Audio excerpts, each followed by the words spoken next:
Romanos capítulo 2. Estudei tanto de ontem, um assunto sobre salvação, outros assuntos, mas tem poucos visitantes, tem alguns, o Antônio apresentou, mas às vezes se fala para os dois, para a igreja, para o visitante, para mim também, porque não é só eu falar para os que ouvem e não é para mim. Então, aqui nós vamos tentar falar sobre a imparcialidade de Deus. Deus, ele é imparcial, ele não é parcial, que toma partido para um outro. O julgamento cada um é de acordo com cada um. Eu não vou pagar por um erro do meu irmão. E nem o irmão, ele vai pagar por um erro meu e de outro. O único que pagou para o erro de todo mundo, que ele foi capacitado por isso, tinha capacidade, quem foi? Jesus. Jesus, ele pagou para os pecados de todo mundo, porque ele não tinha pecado. E ninguém paga pelo pecado dos outros, porque nós temos pecados. Eu tenho. No versículo 1 ele fala: portanto, é inexcusável quando julgas, ó homem, quem quer que sejas, porque te condena a ti mesmo naquilo em que julgas a outro. Pois tu que julgas, faz o mesmo. Então nós cristãos, nós erramos muito na vida espiritual por causa disso. Porque ele diz, pois tu que julgas, faz o mesmo.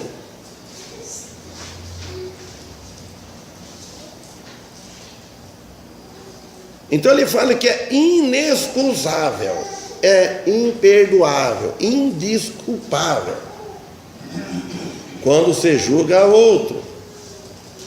Agora não podemos julgar nada. A palavra de Deus julga. Nós devemos julgar segundo a palavra de Deus. A Bíblia diz assim, ela julga. O que nós não podemos falar, julgar a fé. Mas podemos sim, pela palavra de Deus, porque ela ensina, pelos frutos se conhece a árvore. Mas nós não podemos falar, você vai para o inferno. A gente pode falar assim, se você morrer sem aceitar Cristo, vai para o inferno, porque a Bíblia diz. Nós não podemos, chegando falando sobre o inferno, a torta direito. Então por isso que ele diz, seja quem quer que seja, porque condena a ti mesmo. Nesse mesma epístola, no capítulo 14, versículo 10, também Paulo disse, mas tu, por que julgas teu irmão? Ou tu, por que desprezas teu irmão? Pois todos havemos de comparecer ante o tribunal de Cristo. Quer dizer, na frente, diante do tribunal de Cristo. Não é o grande trono branco. Então, por isso ele está dizendo, por que você julgar? Porque Deus, ele julga segundo a verdade. Ele conhece o íntimo de cada um de nós. Então, primeiro, ele está dirigindo aos judeus. Por quê? Por que Deus fala assim? Deus julga quem julga outro, da mesma forma que ele julgou. Condena-se a si mesmo. Agora, em Mateus, vamos ver Mateus, capítulo 7.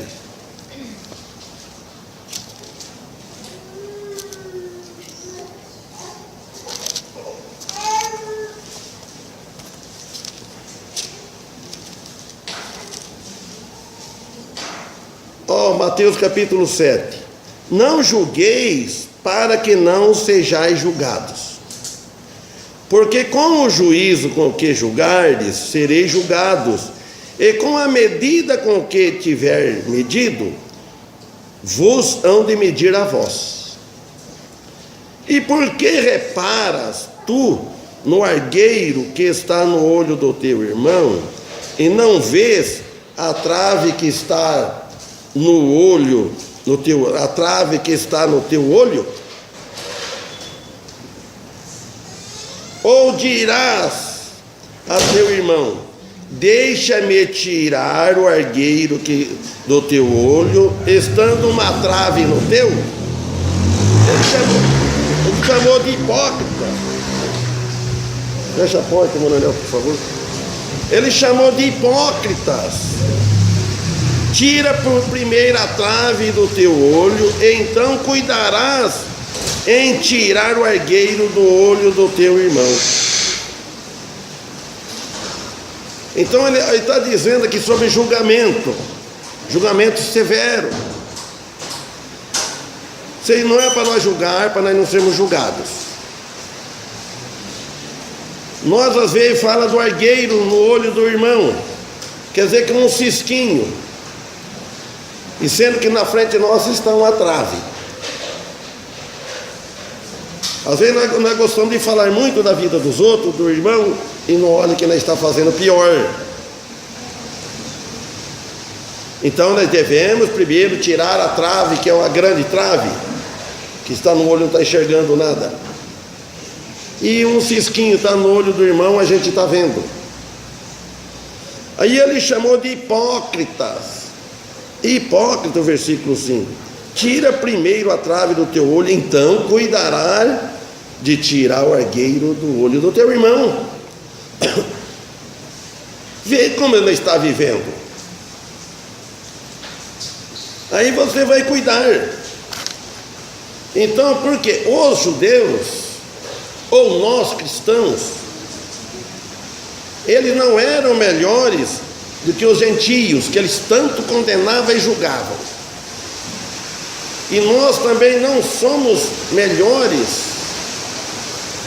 de um que o outro, porque nós julgamos tanto. Nós não somos melhores. Dona Anel, convidencia a luz aqui, que eu acho que vai acabar a luz, né?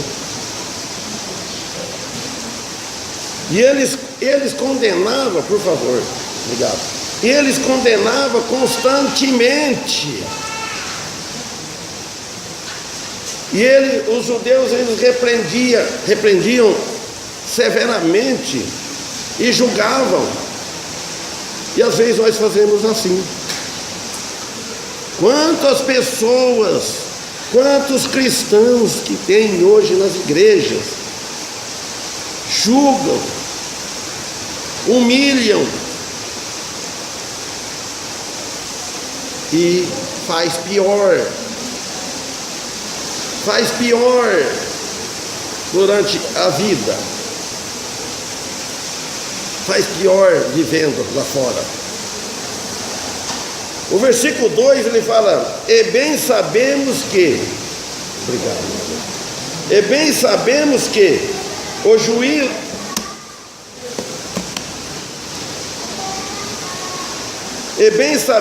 o juízo de Deus é segundo a verdade, sobre os que tais coisas fazem. O juízo de Deus é segundo a verdade. E às vezes nós estamos julgando não segundo a verdade, segundo o nosso pensamento, segundo suspeitas, ser suspeitos, e julga. O julgamento de Deus não é através de suspeitas, não é através de presunção, que com Deus não é assim. O julgamento dele é perfeito e o nosso é imperfeito. Agora, quando nós usamos a palavra dele, sincero, é ela que julga. Então nós devemos ser muito cauteloso para falar, ler a palavra de Deus, ler a Bíblia junto, se puder, para poder olhar. A Bíblia diz assim, Não é eu que estou dizendo, mas não fazer um julgamento severo. Porque o julgamento de Deus provém da verdade infalível. E o nosso é falível. Nós erramos no nosso pensamento. Podemos, para julgar, precisa ter certeza, aconselhar. Lá em Gálatas, capítulo 6, Gálatas fala muito disso também. Aqui no versículo 13: E tu, ó homem, que julgas os que fazem tais coisas, cuidas que fazendo-as, tu escaparás ao juízo de Deus? Às vezes ele pensa que por ele estar fazendo isso, por ele estar corrigindo muito, por ele estar chamando a atenção, ele vai escapar do juízo de Deus porque ele está corrigindo.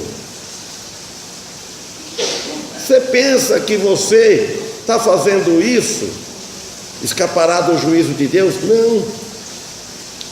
Então ele fala: você, ó judeu, ou para nós, você, ó cristão.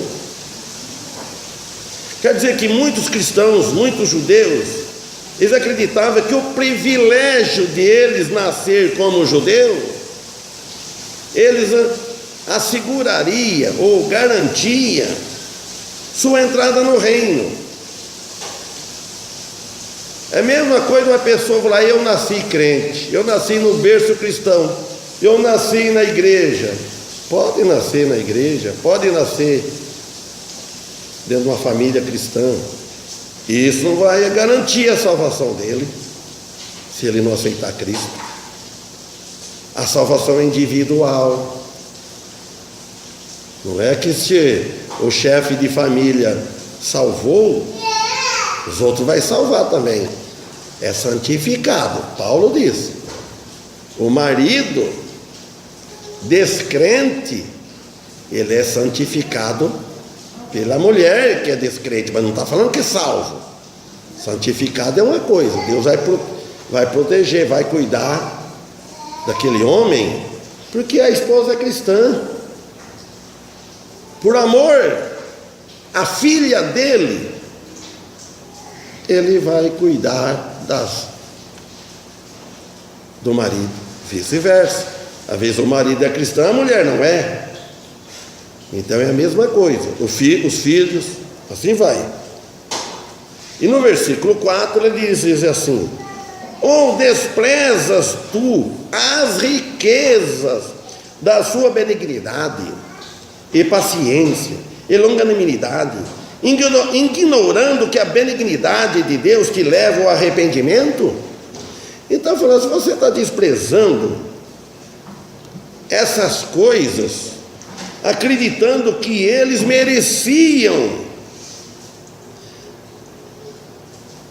isso, a salvação, por exemplo, se despreza as riquezas de Deus, as riquezas espirituais que Deus tem para o seu povo, os céus. Você despreza a bondade de Deus, a benignidade de Deus, a paciência de Deus tolerando, vai tolerando, aguentando. A longanimidade de Deus, Deus é longânimo. Ignorando ou dando de ombro, não sabendo, desfazendo, que a benignidade de Deus te leva ao arrependimento, por Deus ser bondoso, por Deus enviar o Filho dele, por Deus ter mostrado o amor dele na cruz, ele vai te levar ao arrependimento? Não. O arrependimento é da pessoa. Os religiosos confiam nas suas religiões, aí que é o problema. Aí eu esqueci também de falar, Cláudio, eu li Salmos explicando 115 sobre os deuses que não ouvem, que não falam, não andam, não cheiram. Eu falei na casa hoje lá. Então, confiar na religião. Eu tenho a minha religião, eu tenho a minha igreja. Cuidado que eu tenho a minha igreja. Pode ser até ter a batista, mas se não tiver Cristo, está perdido. confiar nas suas obras. Quem confia nas suas obras, ele despreza a obra de Cristo. Vai desprezar a obra de Cristo na cruz. Então eles recusavam a reconhecer que eles eram perdidos, que eram pecadores. Eles não queriam reconhecer que eles mereciam o inferno, e nós também, muitos. Nós merecemos o inferno, nós não negamos isso. Então eles recusavam reconhecer a bondade e a misericórdia de Deus em Cristo Jesus. Quando o povo, ou o homem, recusa a aceitar o chamado de Deus, a misericórdia de Deus, ele vai desprezar, ele não vai aceitar, se arrepender de aceitar Jesus, porque ele confia nele, confia na religião dele. Então esse propósito do nosso Senhor, da generosidade divina de Deus,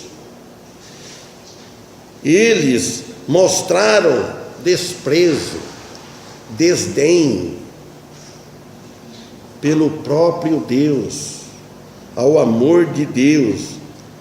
Está lá em João 1:11. Vamos ver, Evangelho de João 1:11. Evangelho de João, capítulo 1, versículo 11. Olha bem o que eles desprezaram. Versículo 11, capítulo 1 do Evangelho de João. Veio para o que era seu, e os seus não o receberam. Os judeus ele está falando. Aí ele vai falar, no 12: mas a todos quantos o receberam, deu-lhes o poder de serem feitos filhos de Deus aos que creem no seu nome. Ele deu o poder. Quantos receberam? Foi os gentios, que os judeus não receberam. E ali, por aí afora, vem até chegar em nós. Nós que recebemos, ele nos deu o poder, olha bem, de serem feitos filhos de Deus, porque antes nós não éramos filhos de Deus. E tudo quer dizer, nós somos irmãos, todos somos filhos de Deus, e não somos criatura de Deus todos. E nós somos filhos de Deus adotivo. Deus nos adotou em Cristo, seu Filho. Nós não se tornamos filhos de Deus pela nossa bondade, pelas nossas obras, pela nossa religião, pela igreja. Foi por Jesus Cristo. Filho de Deus, aos que creem no seu nome. Ao 13: os quais não nasceram do sangue, nem da vontade da carne, nem da vontade do homem, mas de Deus. Olha bem,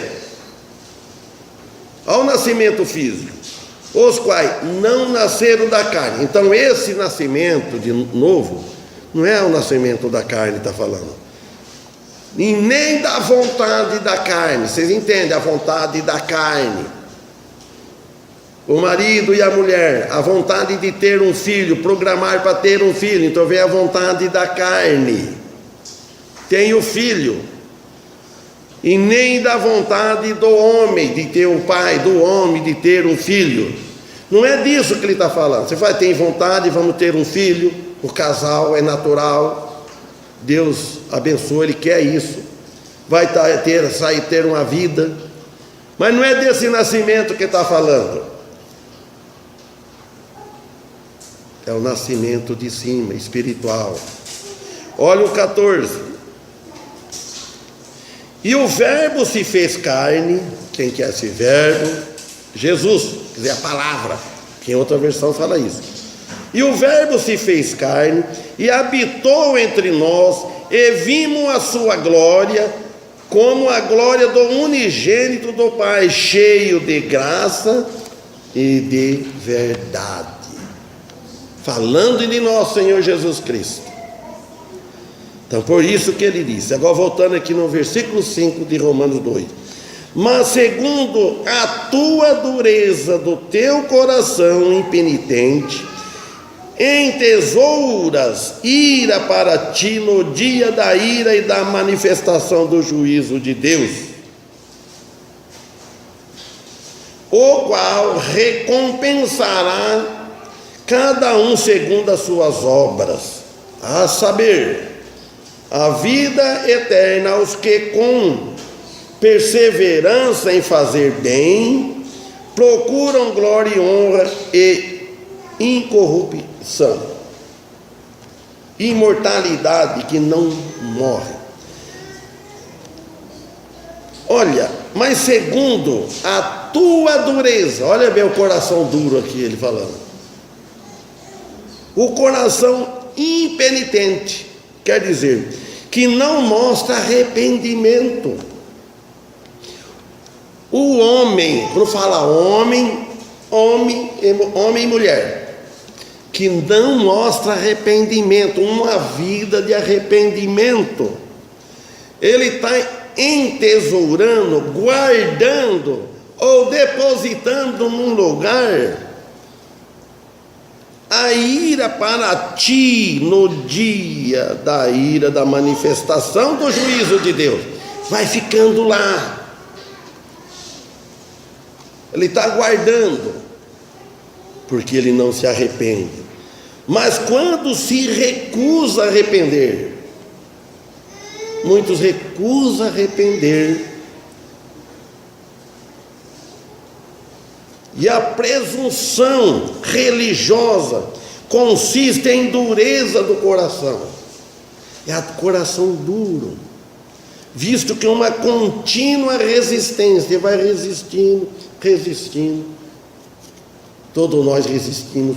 Eu resisti bastante, e eu visitei essa igreja aqui, acho que uns 2 anos, mais ou menos. Demorei para pedir o batismo. Tem uns que é fácil, demorei para manifestar, levantar a mão. Porque você quer, olha, eu vim do sítio em 1990. Eu acho que em 92 comecei a visitar essa igreja. E fui me arrepender e aceitar Jesus em 94. Foi 2 anos, mais ou menos.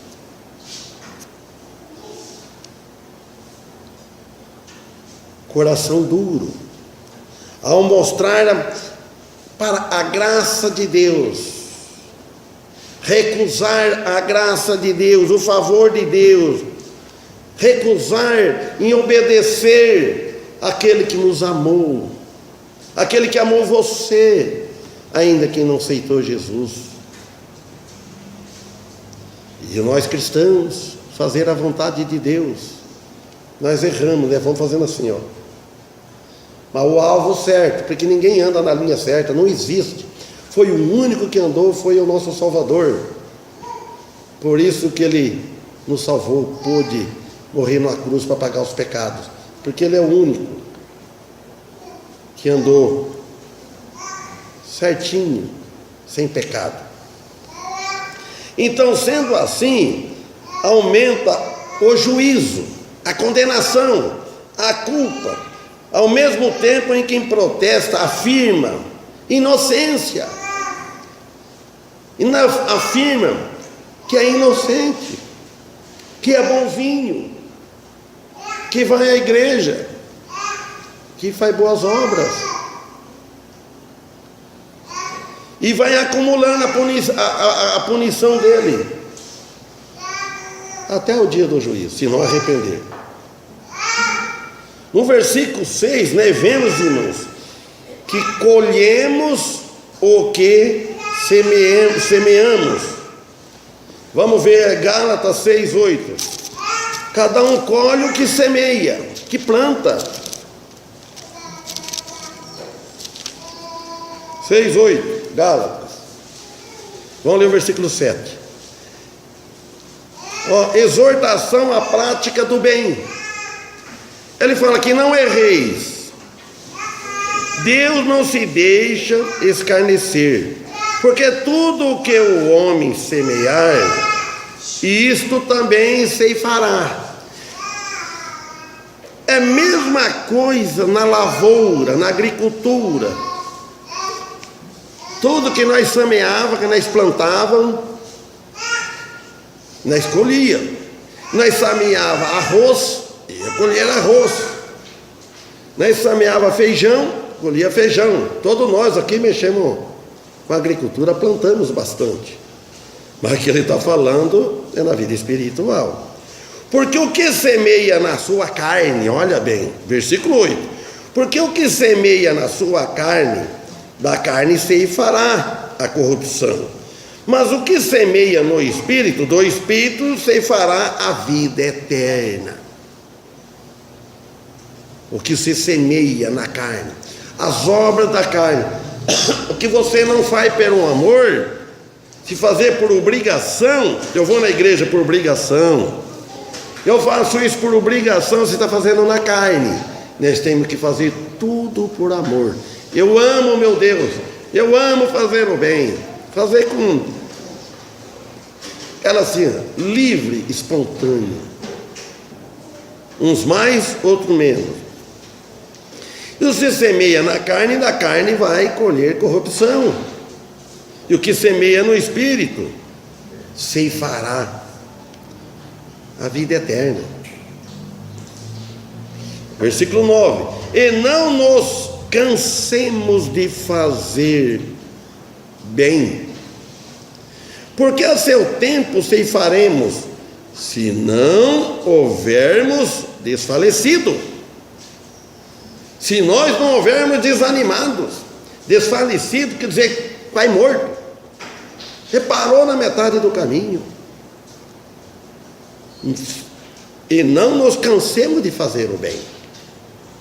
Agradar a Deus, fazer o bem, não fazer o mal. Aí no 10 ele fala assim: então, enquanto temos tempo, façamos bem a todos, mas principalmente aos domésticos da fé. É para nós fazer o bem a todos, mas principalmente aos domésticos da fé, os nossos irmãos. Enquanto temos tempos, enquanto nós estamos vivos, enquanto nós estamos com saúde.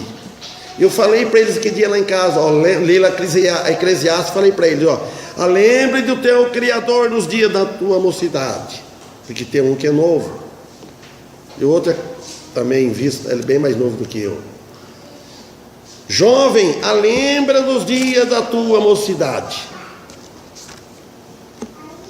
Lembra. Servir a Deus.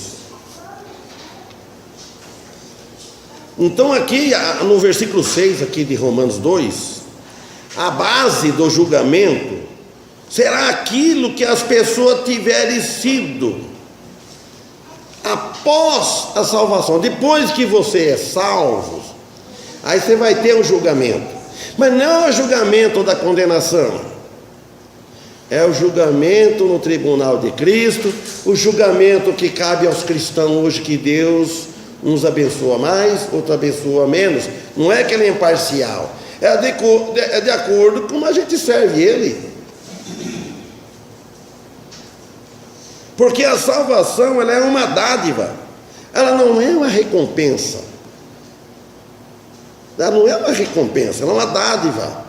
Ela é de graça, é um presente de Deus que nós temos. Mas os galardões não é graça, não é de graça, não é só que acompanha a salvação. Aí é um presente que Deus dá, uma coisa a mais, recompensa. Às vezes é recompensado aqui neste mundo e depois está nos céus. Ele disse: ela é somente por Cristo e não por obras humanas, a salvação, e sim de Cristo. Cristo que pagou nossos pecados, não foi nós. Ele que derramou o sangue. Agora no 7 que nós lemos: a vida eterna aos que com perseverança em fazer bem procuram glória, honra e incorrupção.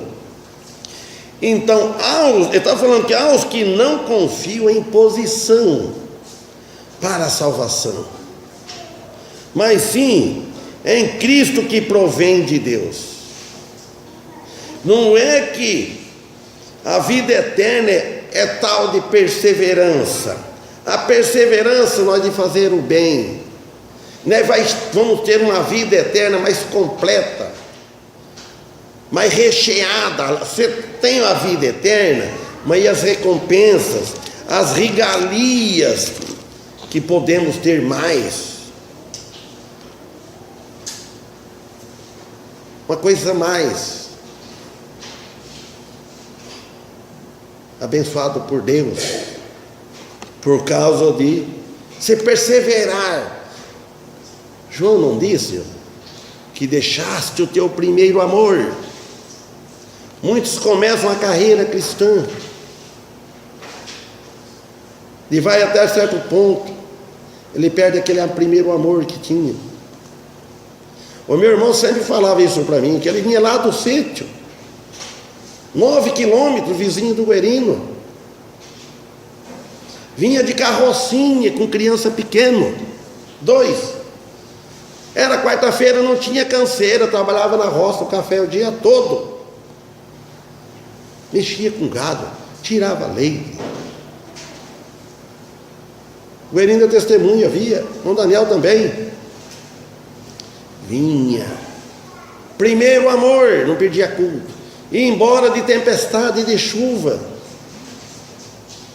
Ele reconhece isso, ele fala assim, quanta vez tinha aquele amor, achava falta dos cultos. Então,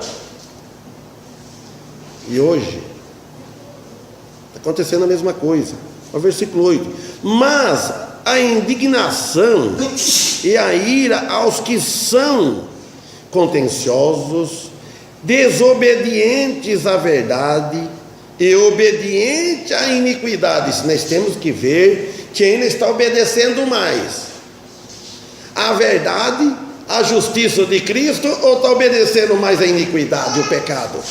Obedecendo mais a Jesus, quem morreu na cruz, que nos salvou, ou nós estamos obedecendo mais o acusador de Jesus, o inimigo maior, o inimigo número 1, que é Satanás? Só tem 2 seres que o homem serve: ou serve a Deus, ou serve a Mamon, ou serve as riquezas, ou serve ele, é assim por diante, que rejeitam a verdade. Contenciosos são aqueles que gostam